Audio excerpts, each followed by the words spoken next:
Welcome to Common Talks, where we explore the stories behind the headlines and dive deep into the world knowledge. Today's episode, the Kirana Hills nuclear shadows and strategic signals.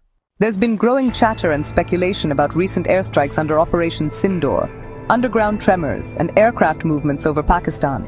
Many ask, was there more to these events than meets the eye?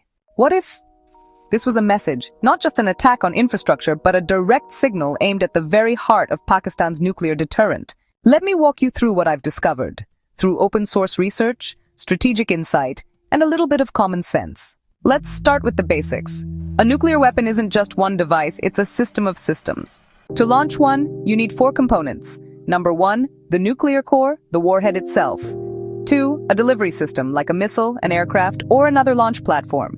3, arming and fusing electronics to prepare the warhead for detonation.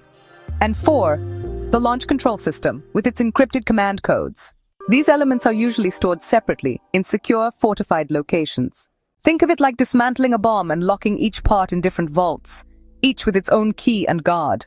Now here's where it gets interesting. Recent airstrikes were reported in nuclear production and storage zones, one near Noorkan Airbase, a strategic hub. Why is that important? Because Noorkan is likely also a storage site for delivery systems, the actual launchers. It's an airbase, an ideal point for missile or aircraft deployment. And remember, launchers don't emit radiation, so if there was an explosion, the target was likely a launcher or its arming electronics. But let's now talk about Kirana Hills in the Sargodha region. This area has long been suspected of housing Pakistan's nuclear warheads, deep in hardened underground facilities. You can see hundreds of them at this site. Close by, just about 20 kilometers, is Mushaf Airbase, another critical location. Open-source intelligence and satellite images suggest 6 to 8 or more entry points into these nuclear vaults.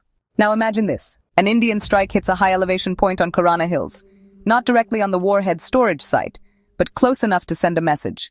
According to my analysis, these hits landed just 500 meters from where the warheads may be stored, on higher terrain.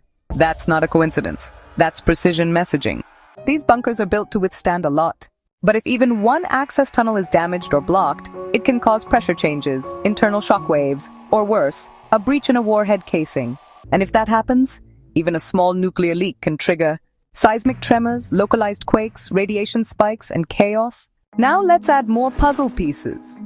US and Egyptian aircraft reportedly seen in the area afterward, possibly carrying boron, a neutron absorber used in nuclear containment.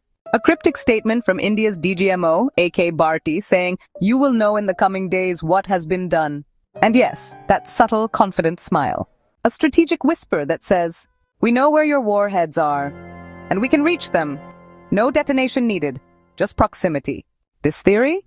It's speculative, yes, but it's grounded in known nuclear handling practices, in strategic behavior, and in defense doctrine.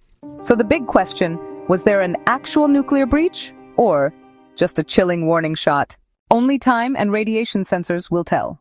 Thanks for tuning in to this special episode of Common Talks. Stay sharp, stay informed, and never stop questioning the narrative. I'm your host, signing off. Until next time, Jai Hind.